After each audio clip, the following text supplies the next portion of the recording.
साथियों, आज आपके समक्ष द्विवेदी युग के कवियों को उनके काल क्रमानुसार एक सूत्र वाक्य में प्रस्तुत करने का प्रयास किया है। इन कवियों की जन्म तिथि याद रख पाना भारतेंदु युग और छायावादी युग के कवियों से थोड़ा सा कठिन है। नेट, जेआरएफ एवं राज्य स्तर की असिस्टेंट प्रोफेसर की परीक्षाओं में विगत वर्षों में ऐसे प्रश्न पूछे गए हैं। आरंभ करते हैं। सबसे पहले हमने नाथूराम शर्मा को लिया है।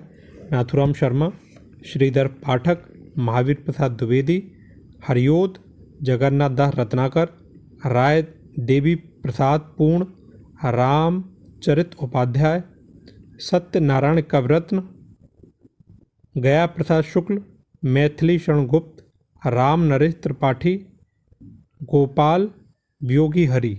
तो इसका हमने सूत्रवाक्य ऐसे बनाया है। नाथू श्री महावीर हरि, नाथू श्री महावीर हरि, जगन्नाथ पूर्ण, राम सत्य, गया मैथिली, राम नरेश, गोपाल के वियोग में। तो क्योंकि जो इन परीक्षाओं की तैयारी कर रहा है, टीजीटी, पीजीटी, केवीएस या फिर असिस्टेंट प्रोफेसर की जो राज्य स्तरीय परीक्षाएं हैं, तो वो इन कवियों के नाम को तो सभी जानते ही हैं। समस्या हमें कभी कभी आ जाती है इस बात की कि हम इनकी जो तिथि है, जन्म की जो तिथि है, उसमें भ्रमित हो जाते हैं। अगर कोई विद्यार्थी इन कवियों के नाम से परिचित नहीं है तो आप समझ सकते हैं कि जो प्रतियोगी परीक्षाएं हैं उनको क्वालिफाई करना तो बहुत कठिन होगा उस विद्यार्थी के लिए।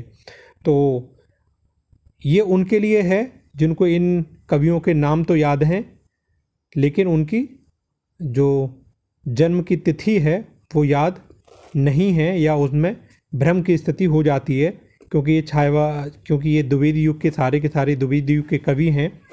तो इसका अगर किसी ने सूत्र वाक्य इस रूप में याद कर लिया कि नाथू श्री महावीर हरि, तो नाथू से नाथूराम शर्मा, श्री से श्रीधर पाठक, महावीर तो आप जानते हो महावीर प्रसाद द्विवेदी, हरिओद, हरि से हरिओद, जगन्नाथ दास रत्नाकर, पूर्ण, राय देवी प्रसाद पूर्ण, और रामचरित उपाध्याय तो राम से रामचरित उपाध्याय, सत्यनारायण कविरत्न, फिर गया प्रसाद शुक्ल हैं, मैथिली शरण गुप्त का नाम तो प्रत्येक विद्यार्थी जानते हैं, उनके तिथि को भी जानते होंगे, राम नरेश त्रिपाठी, तो गया मैथिली, राम नरेश, गोपाल के वियोग में।